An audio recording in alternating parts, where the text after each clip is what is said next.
A Bíblia não é apenas um livro religioso, mas uma narrativa completa e fascinante sobre a origem, desenvolvimento e destino da humanidade. Desde as primeiras páginas do Gênesis até as visões proféticas do Apocalipse, encontramos uma história que desafia nossa compreensão moderna e apresenta uma visão única sobre quem somos, de onde viemos e para onde vamos. Esta não é apenas uma coleção de histórias antigas, mas um relato que conecta eventos cósmicos com a vida cotidiana, revelando propósitos divinos por trás dos acontecimentos humanos mais significativos. Prepare-se para uma jornada através dos milênios, onde cada capítulo da história humana ganha um significado profundo e surpreendente. A história bíblica da humanidade começa de forma espetacular. No princípio, Deus criou os céus e a terra. Esta simples declaração revoluciona nossa compreensão sobre as origens.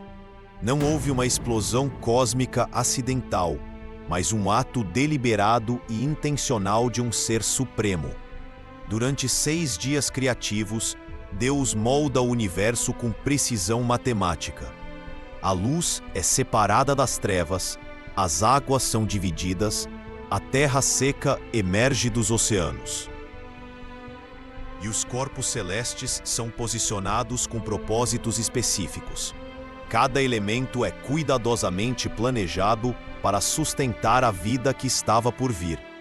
No 6º dia, acontece algo extraordinário.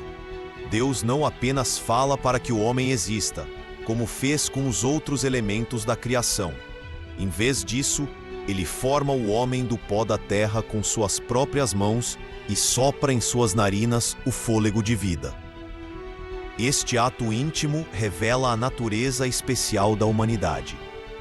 Adão e Eva não são produtos da evolução ou do acaso.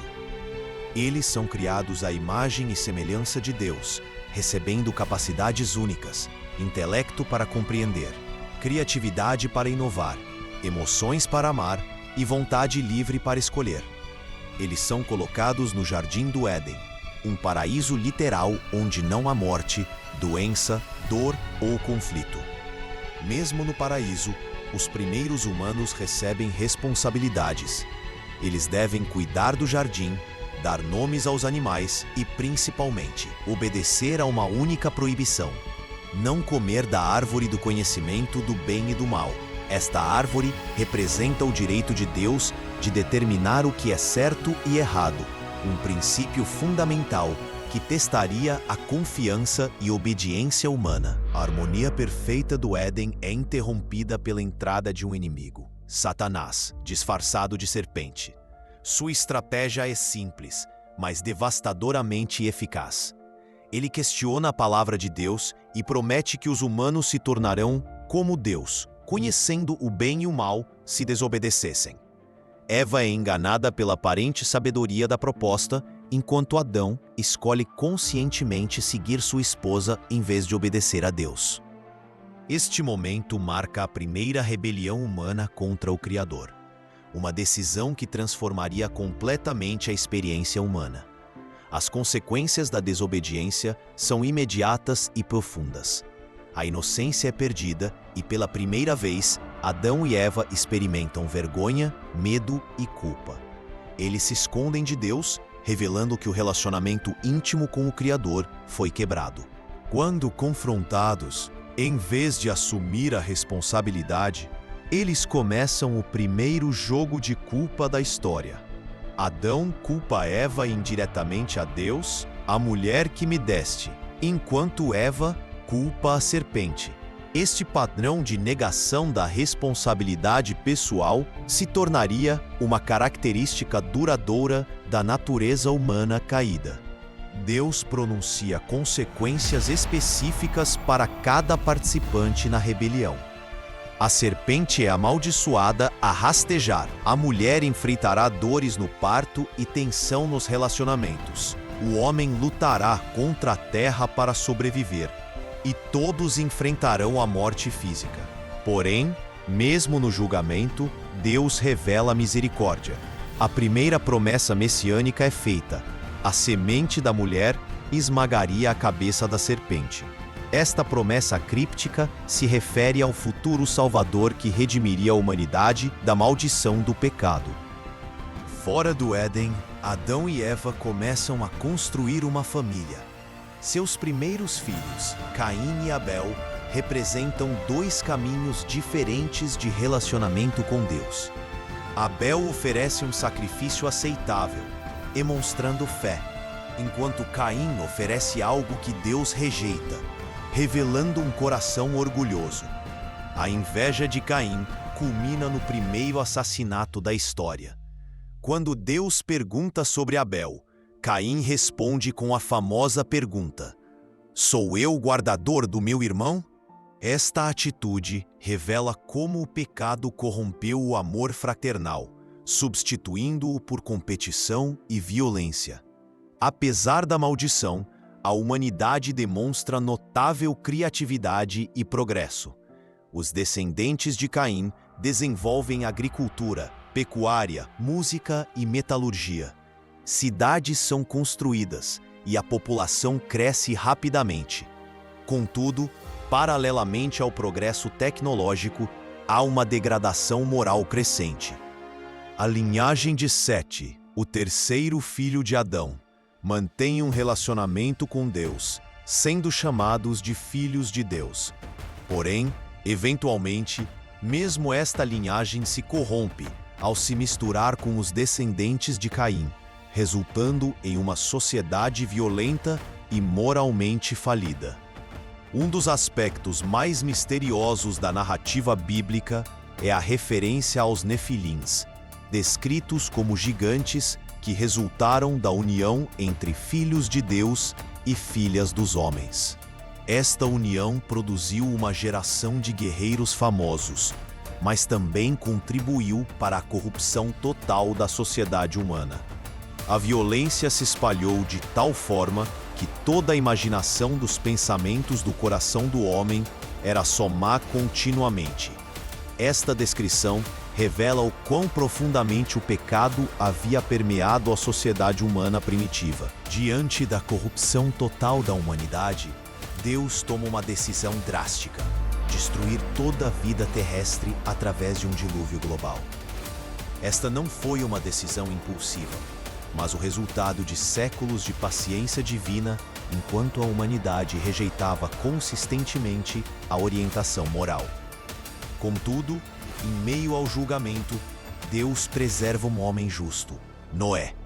Descrito como perfeito em suas gerações, Noé representava a possibilidade de um novo começo para a raça humana. Deus ordena que ele construa uma arca massiva para preservar sua família e representantes de todas as espécies animais. A construção da arca levou décadas, durante os quais Noé pregou sobre o julgamento vindouro. A resposta da sociedade foi de zombaria e indiferença. A vida continuou normalmente até o dia em que Noé e sua família entraram na arca, e Deus mesmo fechou a porta. O dilúvio que se seguiu não foi uma simples chuva forte, mas uma catástrofe global que alterou completamente a geografia terrestre. Todas as fontes do grande abismo se romperam e as janelas do céu se abriram, indicando uma destruição tanto das águas subterrâneas quanto atmosféricas. Após um ano na arca, Noé e sua família emergiram para um mundo completamente transformado. As montanhas haviam mudado, os rios tomaram novos cursos e o clima havia se alterado significativamente.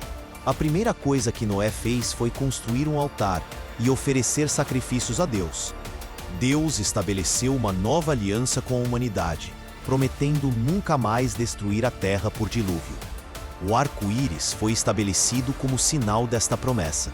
Noé e seus filhos receberam a missão de repovoar a terra, mas também novas permissões, como comer carne, e novas responsabilidades, como estabelecer governo humano.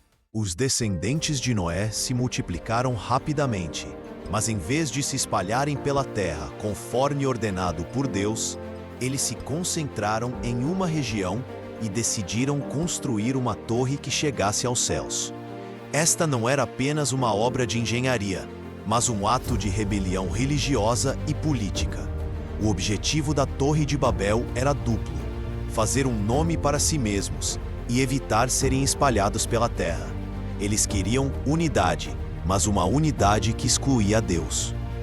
A torre representava o desejo humano de alcançar o divino através de seus próprios esforços, estabelecendo uma religião baseada em obras humanas. Deus interveio, confundindo suas línguas, forçando a dispersão que eles tentavam evitar. Esta não foi uma ação arbitrária, mas um ato de misericórdia preventiva. Uma humanidade unida em rebelião contra Deus teria poder ilimitado para o mal, como o próprio Deus observou. Nada do que intentam fazer lhes será restringido. A confusão das línguas resultou na formação das diferentes nações e culturas. Cada grupo levou consigo fragmentos da verdade original, mas também desenvolveu suas próprias distorções e tradições. Esta divisão linguística e cultural permanece até hoje como lembrete dos limites que Deus estabeleceu para a ambição humana. A confusão das línguas resultou na formação das diferentes nações, e em meio à dispersão das nações, Deus escolhe um homem específico para iniciar um novo capítulo na história da redenção: Abraão. Vivendo em Ur dos Caldeus, uma das cidades mais avançadas de sua época, Abraão recebe um chamado para deixar tudo e seguir Deus para uma terra desconhecida. Este chamado vem acompanhado de promessas extraordinárias. Abraão se tornaria pai de uma grande nação. Seria abençoado e seria uma bênção para todas as famílias da terra. Estas promessas pareciam impossíveis, considerando que Abraão tinha 75 anos e sua esposa Sara era estéril. A fé de Abraão foi testada repetidamente. Primeiro, ele teve que confiar que Deus lhe daria a terra prometida, mesmo quando enfrentou fome e conflitos. Depois, teve que crer na promessa de um filho, esperando 25 anos até o nascimento de Isaque. O teste final veio quando Deus pediu que ele oferecesse Isaque como sacrifício. Este último teste revelou a profundidade da fé de Abraão e também prefigurou o futuro sacrifício que Deus faria de seu próprio filho. No último momento, Deus providenciou um carneiro substituto, estabelecendo o princípio da substituição sacrificial que permearia toda a teologia bíblica. As promessas feitas a Abraão foram transferidas para seus descendentes, Isaque, depois Jacó, renomeado Israel, e finalmente para os 12 filhos de Jacó, que se tornariam as tribos de Israel. Cada geração enfrentou desafios únicos, mas Deus permaneceu fiel às suas promessas. A família de Jacó eventualmente migrou para o Egito durante uma grande fome, sendo recebidos com honras devido à posição de José como segundo no comando do Egito. O que começou como refúgio temporário se tornou uma permanência de 430 anos, período durante o qual os israelitas se multiplicaram de 70 pessoas para mais de 2 milhões. Após a morte de José, uma nova dinastia egípcia que não conhecia sua história subiu ao poder.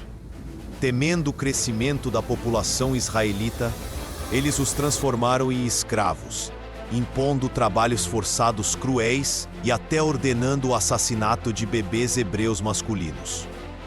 Durante 400 anos de escravidão, os israelitas clamaram a Deus por libertação. Este período serviu para fortalecer sua identidade como povo e criar um anseio profundo por liberdade e pela terra prometida. Deus não havia esquecido suas promessas, mas estava preparando o momento certo para agir. Deus escolheu Moisés, um israelita criado na corte faraônica, para liderar a libertação. Após um período de 40 anos no exílio, Moisés encontrou Deus na sarça ardente e recebeu sua missão. Inicialmente relutante, ele finalmente aceitou o chamado e retornou ao Egito para confrontar o faraó. A libertação não veio facilmente. Faraó resistiu às demandas de liberdade, resultando nas 10 pragas que devastaram o Egito. Cada praga demonstrava a superioridade do Deus de Israel sobre os deuses egípcios, culminando na morte dos primogênitos egípcios durante a primeira Páscoa. A saída do Egito foi seguida por uma jornada de 40 anos no deserto, período que serviu para transformar ex-escravos em uma nação organizada. No Monte Sinai, Deus deu a lei através de Moisés, estabelecendo tanto princípios morais universais, os 10 mandamentos, quanto regulamentações específicas para a vida nacional israelita. O deserto também revelou a natureza rebelde do povo. Repetidamente, eles murmuraram contra Deus e Moisés, chegando ao ponto de querer retornar ao Egito. A rebelião mais séria ocorreu quando se recusaram a entrar na Terra Prometida, por medo dos seus habitantes, resultando em uma geração inteira morrendo no deserto. Sob liderança de Josué, a nova geração israelita finalmente entrou na Terra Prometida. A conquista foi marcada por intervenções sobrenaturais. As águas do Rio Jordão se abriram, as muralhas de Jericó caíram ao som de trombetas, e o sol parou durante uma batalha. A conquista não foi apenas militar, mas também espiritual. Os cananeus haviam se entregado a práticas abomináveis, incluindo sacrifícios de crianças, prostituição religiosa e outras formas de corrupção moral. O julgamento divino sobre eles serviu tanto para punir a iniquidade quanto para proteger a pureza moral dos israelitas. Após a morte de Josué, Israel entrou num período de declínio espiritual descrito como um ciclo repetitivo: apostasia, opressão por inimigos, arrependimento e libertação através de juízes escolhidos por Deus. Este padrão se repetiu por aproximadamente 350 anos. Juízes como Débora, Gideão, Sansão e Samuel lideraram libertações dramáticas, muitas vezes acompanhadas por milagres extraordinários. Contudo, após cada libertação, o povo gradualmente retornava à idolatria e imoralidade, necessitando de nova intervenção divina. Insatisfeitos com a liderança teocrática dos juízes, os israelitas demandaram um rei para serem como as outras nações. Esta demanda representava uma rejeição sutil da liderança direta de Deus, preferindo uma autoridade humana visível. Samuel, o último juiz, relutantemente ungiu Saul como primeiro rei de Israel. Saul tinha todas as qualidades externas desejáveis: altura impressionante, aparência atraente e capacidade militar. Contudo, sua desobediência e orgulho eventualmente levaram à sua rejeição divina. Deus escolheu Davi, um jovem pastor, para substituir Saul. Diferentemente de seu predecessor, Davi foi descrito como um homem segundo o coração de Deus. Seu reinado marcou o apogeu de Israel como nação, expandindo as fronteiras territoriais e estabelecendo Jerusalém como capital. Davi não foi perfeito. Ele cometeu adultério e assassinato. Contudo, sua resposta ao confronto profético demonstrou um coração genuinamente arrependido. Deus prometeu que da linhagem de Davi viria o Messias, estabelecendo uma dinastia eterna. Salomão, filho de Davi, elevou Israel ao pináculo da prosperidade e influência internacional. Sua sabedoria era mundialmente reconhecida, atraindo visitantes ilustres como a rainha de Sabá. Ele construiu o magnífico templo em Jerusalém, cumprindo o sonho de seu pai. Contudo, a prosperidade trouxe complacência espiritual. Salomão multiplicou esposas estrangeiras que introduziram deuses pagãos, construiu lugares altos para ídolos e impôs pesados impostos sobre o povo. Sua apostasia parcial plantou sementes para a futura divisão do reino. Após a morte de Salomão, as tensões acumuladas resultaram na divisão do reino. 10 tribos seguiram Jeroboão, formando Israel, reino do norte, enquanto 2 tribos permaneceram leais à dinastia davídica sob Roboão, formando Judá, reino do sul. Esta divisão enfraqueceu ambos os reinos e iniciou um período de 350 anos de declínio espiritual e político. Israel, desde o início, se entregou à idolatria sistemática, enquanto Judá alternava entre períodos de reforma e apostasia, dependendo da qualidade espiritual de seus reis. Durante este período, Deus levantou profetas para advertir sobre as consequências da apostasia e chamar ao arrependimento. Profetas como Elias e Eliseu realizaram milagres extraordinários para demonstrar a supremacia de Deus sobre os ídolos pagãos. Outros profetas como Isaías, Jeremias e Ezequiel não apenas advertiram sobre julgamentos iminentes, mas também revelaram promessas de restauração futura e a vinda do Messias. Suas profecias conectavam os eventos contemporâneos com o plano redentor universal de Deus. A persistente rebelião finalmente resultou em julgamento divino.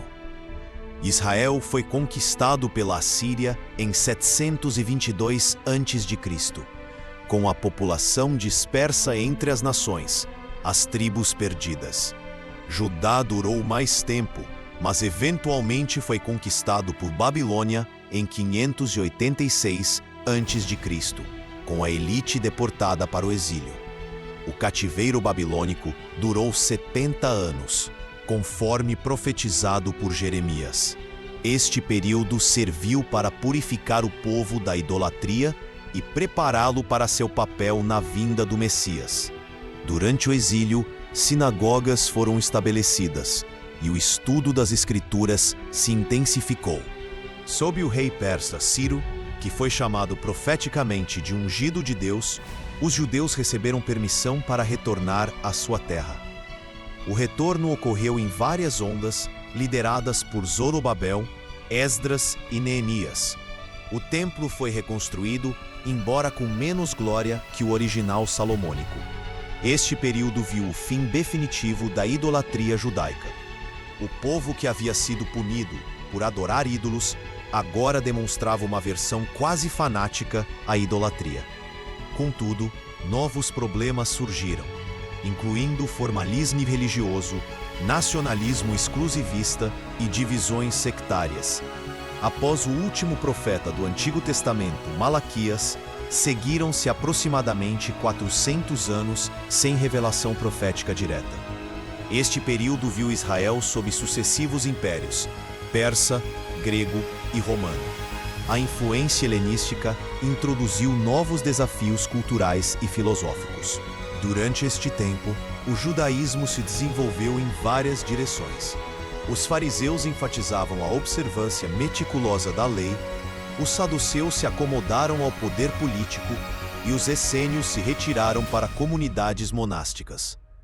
Todos aguardavam, de diferentes formas, a vinda do Messias prometido. No momento perfeito da história, a plenitude dos tempos, Deus cumpriu suas antigas promessas através de um evento sem precedentes, a encarnação. Jesus Cristo nasceu de uma virgem em Belém, exatamente conforme profetizado séculos antes por Isaías e Miqueias. O nascimento foi anunciado por anjos a pastores simples, enquanto magos do Oriente seguiram uma estrela para adorar o recém-nascido rei. Este evento marcou a interseção do temporal com o eterno, do humano com o divino, numa pessoa que era completamente Deus e completamente homem. Após 30 anos de preparação em obscuridade, Jesus iniciou um ministério público que duraria apenas 3 anos, mas mudaria completamente o curso da história humana. Ele pregou sobre o reino de Deus, realizou milagres extraordinários e ofereceu salvação gratuita a todos que crescem. Sua mensagem desafiava tanto as autoridades religiosas quanto políticas. Ele demonstrava amor pelos marginalizados, perdoava pecadores e reivindicava a autoridade divina. Seus ensinamentos sobre amor, perdão e sacrifício próprio contrastavam radicalmente com os valores dominantes da época. O clímax da missão de Jesus veio com sua morte na cruz. Esta não foi um acidente histórico ou uma derrota, mas o cumprimento do plano redentor estabelecido desde a fundação do mundo. Na cruz, Jesus carregou os pecados da humanidade e satisfez a justiça divina. 3 dias após sua morte, Jesus ressuscitou fisicamente dos mortos, validando suas reivindicações de divindade e garantindo a salvação para todos os que creem. A ressurreição foi testemunhada por centenas de pessoas e se tornou a pedra angular da fé cristã. 50 dias após a ressurreição, durante a festa de Pentecostes, o Espírito Santo desceu sobre os discípulos reunidos em Jerusalém. Este evento marcou o nascimento da Igreja Cristã e o início de uma nova era na história da redenção. A pregação apostólica resultou na conversão de milhares, formando uma comunidade que transcendia barreiras raciais, culturais e sociais. A igreja primitiva demonstrava unidade extraordinária, compartilhamento sacrificial de bens e poder sobrenatural através de milagres e sinais. Sob a liderança de apóstolos como Pedro, Paulo e outros, o evangelho se espalhou rapidamente pelo Império Romano. Paulo, em particular, realizou 3 viagens missionárias extensas, estabelecendo igrejas em centros urbanos importantes e escrevendo cartas que se tornariam parte do Novo Testamento. A mensagem cristã atraía especialmente os marginalizados, escravos, mulheres, pobres e gentios. Esta inclusividade radical desafiava as estruturas sociais existentes e contribuía para a rápida expansão do movimento, apesar da perseguição intensa. Por 3 séculos, a Igreja enfrentou perseguições sistemáticas do Império Romano. Milhares de cristãos foram martirizados por recusarem renegar sua fé. Paradoxalmente, quanto mais intensa a perseguição, mais a Igreja crescia, confirmando a observação de Tertuliano. O sangue dos mártires é a semente da Igreja. A conversão do imperador Constantino no século IV marcou uma virada histórica. O cristianismo passou de religião perseguida a religião favorecida, eventualmente se tornando a religião oficial do império. Esta mudança trouxe benefícios, mas também novos desafios e compromissos. Com a queda do Império Romano, a Igreja se tornou a principal instituição unificadora da Europa. Monastérios preservaram conhecimento, missionários evangelizaram tribos bárbaras, e catedrais magníficas foram construídas como testemunhos de fé. Contudo, o poder institucional também trouxe corrupção. A Igreja se envolveu em política secular, acumulou riquezas imensuráveis e às vezes se afastou dos ensinamentos simples de Jesus. Cruzadas foram organizadas para recuperar a Terra Santa, misturando motivações religiosas com ambições políticas e econômicas. No século XVI, Martinho Lutero desafiou práticas corruptas da Igreja, particularmente a venda de indulgências. Suas 95 teses, afixadas na porta da Igreja de Wittenberg, iniciaram um movimento que dividiu permanentemente a cristandade ocidental.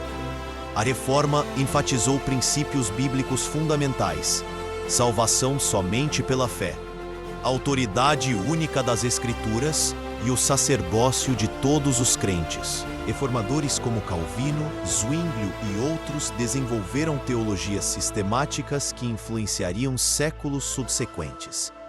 Os séculos 17 e 18 viram poderosos avivamentos espirituais que revitalizaram o cristianismo.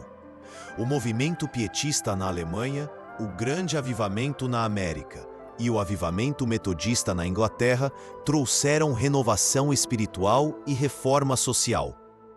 Estes avivamentos não apenas converteram milhões, mas também motivaram reformas sociais significativas: a abolição da escravatura, melhores condições de trabalho, educação universal e cuidado aos pobres.